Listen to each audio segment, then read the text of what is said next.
शादी कर ली? हाँ जी। अच्छा, ज़बरदस्त। अच्छा भाई मुझे ये बताओ, शादी के बाद सबसे पहला बीवी से झूठ क्या बोला था? सबसे पहले झूठ यही बोला था कि मेरा बाहर कोई रिलेशन नहीं था और ना ही अब है। मतलब आपके रिलेशंस हैं? नहीं, अब नहीं है, नॉट नाउ, पहले थे अला। गुलजार मुझे ये बताओ, ज़िंदगी में ऐसा कोई काश है जो अभी तक पूरा नहीं हुआ?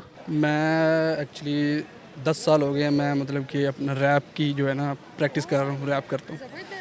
तो अभी तक मुझे वो एम जो है ना वो सक्सेस नहीं हुआ, मतलब अभी तक मैं प्रैक्टिस कर रहा हूँ। कुछ सुनाना पसंद करेंगे? Yeah, Richie rap star.